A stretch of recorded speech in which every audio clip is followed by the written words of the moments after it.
Welcome to Tamil hidden mystery. Serial killer, psycho killer இப்படிப்பட்ட பெயர்களை கேட்டாலே நமக்குள் ஒருவித பயம் வந்துவிடும். இவர்கள் காரணக்காரியமே இல்லாமல் மக்களை கொத்து கொத்தாக வித்தியாசமான முறையில் கொலை செய்பவர்கள். இப்படியாக இந்தியாவை பல சீரியல் கில்லர்கள் உலுக்கியுள்ளனர். இவர்களில் தமிழகத்தை ஒரு காலத்தில் உலுக்கியவர்தான் ஆட்டோ சங்கர். மிக குறுகிய காலத்தில் வளர்ந்து பல கொலைகள் செய்து தூக்கு தண்டனை பெற்றவர். அவர் செய்த செயலுக்காக கருணை கூட நிராகரிக்கப்பட்டு கொல்லப்பட்டார். அவரது கலையை கேட்டால் இன்று தமிழகம் அதிரும். அப்படிப்பட்ட சீரியல் கில்லர் ஆட்டோ சங்கரை பற்றி தான் இந்த பதிவில் பார்க்க போகிறோம். இந்த வீடியோ ரொம்ப இன்ட்ரெஸ்டிங்கா இருக்க போகுது. ஸ்கிப் பண்ணாம ஃபுல் வீடியோ பாருங்க. வாங்க வீடியோக்குள்ள போலாம். 1988ஆம் ஆண்டு மே மாதம் 9ஆம் தேதி சென்னை மந்தைவெளியை சேர்ந்த மோகன், சம்பத், கோவிந்தராஜ் ஆகிய 3 பேர் காணாமல் போனார்கள். அவர்களை பல இடங்களில் தேடியும் கிடைக்காத நிலையில் அவர்களது குடும்பத்தினர் போலீசில் புகார் செய்தனர். போலீசாரும் இவர்கள் குறித்து விசாரணை நடத்தினர். காணாமல் போன சம்பத் தையல்காரராக பணியாற்றினார். மோகன் பொதுப்பணித்துறையில் பணியாற்றினார். இவர்கள் இருவருக்கும் பொதுவான நண்பர்தான் கோவிந்தராஜ். இவர்கள் காணாமல் போன போது இவர்களை பார்த்தவர்கள் குறித்து போலீசார் விசாரணை நடத்தினர். அப்பொழுதுதான் தெரிந்தது ஒரு முக்கியமான உண்மை. இவர்கள் 3 பேருக்கும் பெண்கள் மீது மோகம் இருந்துள்ளது. காசுக்காக பாலியல் தொழில் செய்யும் பெண்களிடம் சென்று வருவதை வாடிக்கையாக கொண்டிருந்துள்ளனர். அப்படியாக இவர்கள் பெண்களை வைத்து பாலியல் தொழில் செய்யும் ஆட்டோ சங்கர் எனப்படும் ஆட்டோ ஓட்டுநரின் வீட்டிற்கு சென்றது தெரிய வந்தது. ஆட்டோ சங்கர் என்ற பலர் கேள்விப்பட்டிருப்போம். மிகப்பெரிய கொலைகாரன், கொடூரமான முறையில் பல கொலைகளை செய்தவன். 1980களில் தமிழகத்தில் கள்ளச்சாராய விற்பனை அதிகமாக இருந்தது. மதுக்கடைகள் அவலமாக வரவில்லை. மக்கள் போதையை விரும்பி மறைவான இடங்களில் சாராயங்களை காய்ச்சி அதை விற்பனை செய்து வந்தனர். இது சட்டவிரோதம்தான் என்றாலும் இது தமிழகத்தின் ஒவ்வொரு ஊர்களிலும் இருந்தது. இந்த தொழிலை செய்து வந்த பலரில் ஒருவர்தான் ஆட்டோ சங்கர்.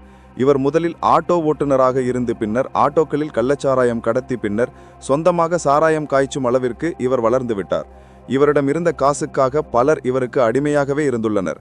சென்னை திருவான்மியூர் பகுதியில் சாராயம் காய்ச்சிய இவரை அப்பகுதியில் தெரியாத நபர்களே கிடையாது. அந்த பகுதியில் என்ன நடந்தாலும் அது ஆட்டோ சங்கருக்கு ஒரு சம்பந்தம் இருக்கும். அந்த அளவிற்கு ஆட்டோ சங்கர் ரவுடித்தனமும் கள்ளச்சாராய வியாபாரமும் செய்து வந்துள்ளார். இவரின் உண்மையான பெயர் கௌரி சங்கர். இவரின் பூர்வீகம் கேரள மாநிலம். ஆனால் இவரின் தந்தைக்கு சென்னைக்கு பிழைப்பு தேடி வந்து சென்னையில் தேநீர் கடை வைத்து சென்னை வாசியாகவே மாறிவிட்டார். ஆட்டோ சங்கர் வளர்ந்தது எல்லாம் சென்னைதான். ஆட்டோ சங்கரின் தந்தைக்கு ஜெயலட்சுமி என்ற பெண்ணுடன் திருமணமாகி அவர்களுக்கு பிறந்தவர்தான் ஆட்டோ சங்கர். ஜெயலட்சுமி சங்கர் பிறந்த சில ஆண்டுகளில் சங்கரின் தந்தையுடன் வாழ பிடிக்காமல் வேறு ஒருவரை திருமணம் செய்து கொண்டு சங்கரை அவரது தந்தையிடமே விட்டுவிட்டு சென்று விட்டார். தாய்ப்பாசம் இல்லாமல் வளர்ந்த சங்கருக்கு வறுமை கொடுமைப்படுத்தியது.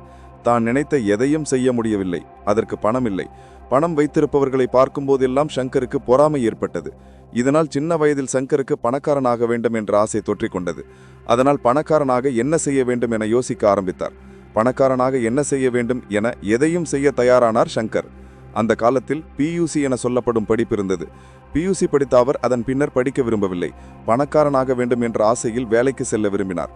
என்ன வேலை செய்ய வேண்டும் என்பது அவருக்கு தெரியவில்லை. அப்பொழுது அவருக்கு சில ஆட்டோ ஓட்டுநர்கள் நண்பர்களாக இருந்தனர். அவர்கள் சங்கரை ஆட்டோ ஓட்டுநராக மாற்றினர். இதன் பின்னர் ஆட்டோ ஓட்டும் தொழிலில் தன்னை ஈடுபடுத்தி கொண்ட சங்கர் அதன் மூலம் பெரிதாக ஒன்றும் சம்பாதிக்க முடியவில்லை. தினமும் தன் செலவிற்காக பணம் சம்பாதிப்பதே அவருக்கு பெரிய விஷயமாக இருந்தது. இதனால் ஆட்டோவை சட்டவிரோத தொழில் செய்ய நினைத்தார். யாரோ இவருக்கு இதன் மூலம் அதிக பணம் கிடைக்கும் என சொல்லியதால் ஆட்டோவில் கள்ளச்சாராயத்தை கடத்த முயற்சி செய்தார். இதன் மூலம் திருவான்மியூரிலிருந்து கோவளம் கடற்கரைக்கு கள்ளச்சாரத்தை கடத்த துவங்கினர். ஆட்டோவில் கள்ளச்சாராயத்தை ஏற்றி கோவளம் கடற்கரையில் உள்ள கள்ளச்சாராயம் விற்பனை செய்யும் இடத்திற்கு அதை கொண்டு செல்ல வேண்டும். அதுவே பணி. இதற்காக அவருக்கு அதிக பணம் கிடைத்தது. தினமும் ஆட்டோ ஓட்டுவதை விட கள்ளச்சாராயம் கடத்துவதை முக்கிய தொழிலாக செய்ய துவங்கினர். இதனால் அந்த காலங்களிலேயே ஆயிரக்கணக்கில் சம்பாதிக்க துவங்கினர். பணமும் அதிகம் வருகிறது, சாராயமும் பக்கத்திலேயே இருக்கிறது.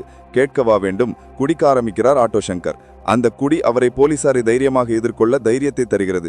ஒரு கட்டத்தில் குடிக்கு அடிமையாகிவிட்டார் ஆட்டோ சங்கர். அதிகம் குடித்து பழகிய ஆட்டோ சங்கருக்கு அடுத்து பெண்கள் மீது மோகம் ஏற்பட்டது. ஆட்டோ சங்கருக்கு வீட்டில் கேட்க ஆள் இல்லாததால் அடுத்தடுத்த தவறுகளை செய்ய துவங்கினார். காசுக்காக விபச்சாரம் செய்யும் பெண்களிடம் பழக துவங்கினார் ஆட்டோ சங்கர். நாளடைவில் விபச்சார தொழில் குறித்து அதிகம் தெரிந்து கொண்டார். கள்ளச்சாராயம் போல விபச்சாரத்திலும் நல்ல காசு சம்பாதிக்க முடியும் என அவருக்கு புரிந்தது. ஏற்கனவே பணவெறியில் இருக்கும் ஆட்டோ சங்கருக்கு விபச்சாரத்தில் காசு கிடைக்கிறது என்றால் சும்மா விடுவாரா? அதையும் ஒரு கை பார்த்து விடலாம் என களத்தில் குதித்து விட்டார். அவர் நேரத்திற்கு விபச்சார தொழில் அவரை மேலும் பணக்காரனாக்கியது. சாராயத்திற்கு சாராயம், பெண்கள் ஆசை வந்தால் விபச்சார பெண்கள் என சுகபோக வாழ்க்கை வாழ துவங்கினர் சங்கர். இதற்கிடையில் அவருக்கு ஊரில் பெரிய புள்ளிகள் சிலரின் பழக்கம் ஏற்பட்டது. அவர்கள் தனிமையில் இருக்கும்போது பெண்கள் மீது ஆசைப்பட்டு ஆட்டோ சங்கரை அணுகத் துவங்கினர். அவர் தன்னிடமிருந்த பெண்களை அவர்களுக்கு அனுப்பி அவர்களிடமிருந்து அதற்காக காசு வாங்கினார். ஒரு கட்டத்தில் ஆட்டோ சங்கருக்கு ஒரு யோசனை தோன்றியது. ஆட்டோ சங்கர் பெரிய மனிதர்களுக்கு பெண்களை அனுப்பும்போது அவர்களிடம் சிறிய கேமரா ஒன்றை கொடுத்து அவர்கள் அந்த நபருடன் நெருக்கமாக இருக்கும்போது அதை வீடியோவாக பதிவு செய்து தன்னிடம் தருமாறு கேட்டார். அதுபோல அவர்களும் செய்தனர். பின்னர் அந்த வீடியோக்களை வைத்து பெரிய மனிதர்களை எல்லாம் மிரட்ட துவங்கினார். பெரிய புள்ளிகளிடம் இந்த வீடியோக்களை காண்பித்து அதை வைத்து பணம் கேட்டு மிரட்டினார். எந்த விஐபிக்கு பெண்களை அனுப்பினாலும் நடக்கிற விஷயங்களை அப்படியே மறைவாக இருந்து புகைப்படம் எடுப்பது, முடிந்தால் முழு நீள வீடியோ எடுப்பது சங்கரின் பொழுதுபோக்காக இருந்தது. சாவகாசமாக அந்த ஆதாரங்களை சம்பந்தப்பட்டவர்களிடம் நசுக்காக தெரிவித்து நடுநடுங்கி போகிறவர்களிடம் நிறைய சாதித்து கொண்டான். அவர் ஊரில் சில நல்ல விஷயங்களையும் செய்ய துவங்கினார்.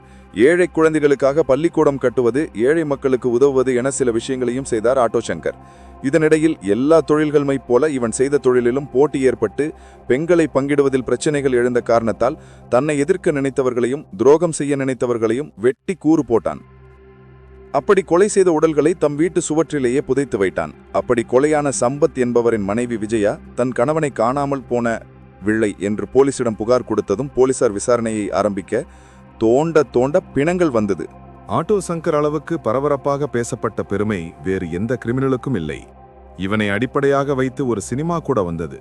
இந்த வழக்கில் மேலும் 5 பேர் கைதாக தொடர்ந்து செங்கல்பட்டு நீதிமன்றத்தில் பரபரப்பாக நடந்தது வழக்கு.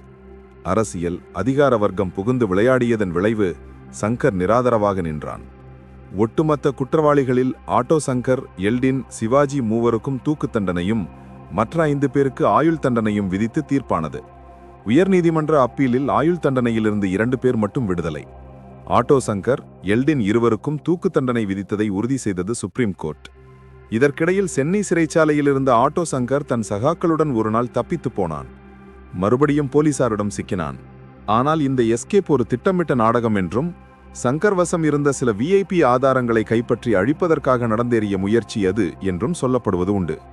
பின்னர் சேலம் சிறையில் அடைக்கப்பட்டான் சங்கர். கிறிஸ்துவ மதத்துக்கு மாறினான். அவனது குடும்பம் உதவுவதற்கு யாருமின்றி கெட்டு அழிந்தது. சங்கரும் எல்டினும் அனுப்பிய கருணை மனுக்கள் நிராகரிக்கப்பட்டன. சங்கரின் மனைவியும் எல்டினின் மனைவியும் தூக்கு தண்டனையை நிறைவேற்ற தடை விதிக்கும்படி உயர்நீதிமன்றத்தில் மனு செய்தார்கள். அது நிராகரிக்கப்பட அப்பீலுக்கு போனார்கள். பலனில்லை. ஏப்ரல் 27ஆம் தேதி சங்கருக்கு தூக்கு தண்டனை என்று உறுதி செய்யப்பட்டது. முதல் நாள் நள்ளிரவு வரைக்கும் அதை ரத்து செய்ய பலவிதமான முயற்சிகள் நடந்தன. சரியாக 19 வருடங்களுக்கு பிறகு ஒரு கொலை குற்றவாளி தூக்கிலிடப்படும் சம்பவத்தை சந்தித்தது சேலம் மத்திய சிறைச்சாலை. ஏப்ரல் 27ஆம் தேதி ஆட்டோ சங்கருக்கு தூக்கு. விடியற் காலை 3 மணி இருக்கும். அந்த செல்லின் மூலையில் உட்கார்ந்தபடியே அசந்து கிடந்த ஆட்டோ சங்கரை எழுப்பினர். உடனேயே எழுந்துவிட்ட சங்கர், "போன் வரலையா இன்னும்?" என்று கேட்டான். இன்னும் 2 மணி நேரம் கழித்து தூக்கு மேடையில் நிற்கப் போகிற மரண தண்டனை கைதியான சங்கர் எப்படியும் தான் காப்பாற்றப்படுவோம் என்று அந்த நிமிடத்திலும் திடமாக நம்பியதுதான் ஆச்சரியம். சேலம் மத்திய சிறைச்சாலை பகுதி முழுக்க அந்த உச்சக்கட்ட கிளைமாக்ஸ் காட்சிக்கு தன்னை தயார்படுத்திக் கொண்டிருந்தது. சுற்றுவட்டார மக்கள், பத்திரிகை நிருபர்கள் மற்றும் புகைப்படக்காரர்கள் என பெரும் பட்டாளம் மத்திய சிறைச்சாலையின் வாசலில் கூட பரபரப்பு. இதனிடையே ஜெயிலுக்கு உள்ளே அந்த வேளையிலும் தன் மகளுக்கும் மனைவிக்கும் நீண்டதொரு கடிதத்தை மிக சீரியஸாக எழுதி முடித்தான் சங்கர். கடைசி நிமிடங்களில் எழுதப்பட்ட அந்த கடிதங்களில் பத்திரம் துளியும் இல்லாமல் தெளிவான கையெழுத்தில் சங்கர் எழுதியிருந்தது அதிகாரிகளை வியப்பில் அழுத்தியது. அந்த கடிதங்களில் தனது சொத்துகள் குறித்த சில முக்கிய யோசனைகளை தன் குடும்பத்தினருக்கு தெளிவாக விளக்கியிருந்தானாம். தனது மரணத்துக்கு பிறகு தனது சொத்துகள் கையாளப்பட வேண்டிய வழிமுறைகளை அவை. 26ஆம் தேதி இரவு உறக்கமில்லாமல் விழித்திருந்தான். அதிகாலை 3 மணிக்கு குளியலுக்கு சங்கரை அழைத்து சென்றபோது, "என்ன சார், சுடுதண்ணி, பச்சை தண்ணி தான் நல்லா இருக்கும்" என்றபடி குளித்து முடித்துவிட்டு வந்தான். ஆடைகளை அணிந்து கொண்டு வரும்போதும் "போன் வரும் சார்" என்று சொன்னான். கடைசியில் தூக்கு மேடைக்கு அழைத்து செல்கிற வழியில், "எதுனா சொல்லணுமா சங்கர்?" என்ற அதிகாரிகள் கேட்க, "ஒண்ணுமில்ல சார்" என்ற சங்கர் ஆழமாக மூச்சை இழுத்து விட்டபடி, "எனக்கு எந்த வருத்தமும் இல்லை" என்றனாம். தூக்கு மேடைக்கு அருகே பைபிள் படிக்க சொல்லி மௌனமாக கேட்டுவிட்டு அங்கே இருந்த அதிகாரிகளிடம், "நான் வரட்டுமா?" என்பது மாதிரி தலையை அசைத்துவிட்டு தூக்கு மேடையில் ஏறி நின்றான். சங்கரின் முகத்தில் கருப்பு துணி மாட்டப்பட்டது.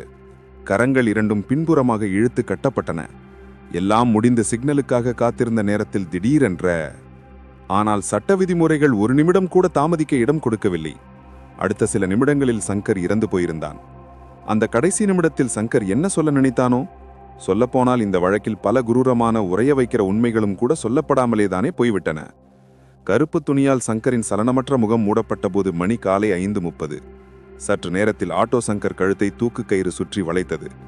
அடுத்த சில நிமிடங்கள் வரை தூக்கு கயிறுடன் நடந்த மரண போராட்டத்தில் தோல்வியடைந்த சங்கரின் உடலை பரிசோதித்த டாக்டர்கள் முடிஞ்சு போச்சு என்று கூறியவுடன் அந்த கன நேரங்களுக்கு சம்பிரதாய சாட்சிகளாக நின்ற தாசில்தார், ஜெயில் சூப்பரண்டன் மற்றும் போலீஸ் உயரதிகாரிகள் சிலரின் கண்கள் பனித்தன. ஜெயிலுக்கு வெளியே உணர்ச்சி கொந்தளிப்பில் ஆட்டோ சங்கரின் உறவினர்கள் மற்றும் குடும்பத்தினர் கதறி துடித்த காட்சி பரிதாபமானது. ஆட்டோ சங்கரின் சகோதரிகள் 2 பேரும், மகன்களான டெல்லி சுந்தரமும் சீனிவாசனும் கலங்கிய கண்களுடன் நின்று கொண்டிருந்தனர். நேரமாக ஆக பதட்டம் அதிகரித்தது. தூக்கிலிடப்பட்ட ஆட்டோ சங்கரின் உடலை அவரது உறவினர்களிடம் ஒப்படைப்பதில் பெரும் குழப்பம் நிலவியது. காரணம், ஆட்டோ சங்கரின் மனைவி ஜெகதீஸ்வரி அங்கு வந்து சேரவில்லை. 6:25 தன் இளைய மகளுடன் ஆட்டோவில் வந்து இறங்கினார் ஜெகதீஸ்வரி. அதுவரை சற்று அமைதியாக இருந்த சங்கரின் தாயார் மீண்டும் புலம்பலை ஆரம்பித்தார். கடந்த திங்கட்கிழமை ஆட்டோ சங்கரின் 39வது பிறந்த நாளாம். அன்று அவனை சிறையில் பார்க்கச் சென்றிருந்தாராம். தைரியமாயிருங்க, கடவுள் நம்மை கைவிட மாட்டார். இனிமே கடவுள்தான் நமக்கு எல்லாமே. எனக்காக எல்லா கடவுள்கிட்டையும் வேண்டிக்கிங்க என கூறிய சங்கர் தாயார் கொண்டு வந்த காப்பியை குடித்து அவரிடம் ஆசி பெற்றதை நினைவுபடுத்திக் கொண்டே புலம்பிக் கொண்டிருந்தார் அந்த தாய். நேற்று இரவு முழுக்க தூங்காமல் தூக்கிலிடப்படும் அந்த மரண வினாடிகளில் ஒரு சொட்டு கண்ணீர் கூட விடாமல் சங்கர் மன தைரியத்துடன் இருந்தது கண்டு நாங்களே ஆச்சரியப்பட்டு போய்விட்டோம் என்றார்கள் அதிகாரிகள் சிலர். மேலும் இதுபோன்ற சுவாரஸ்யமான வீடியோக்களுக்கு வீடியோவை லைக் பண்ணுங்க, ஷேர் பண்ணுங்க மற்றும் சுவாரஸ்யமான வீடியோக்களுக்கு சப்ஸ்கிரைப் பண்ணுங்க.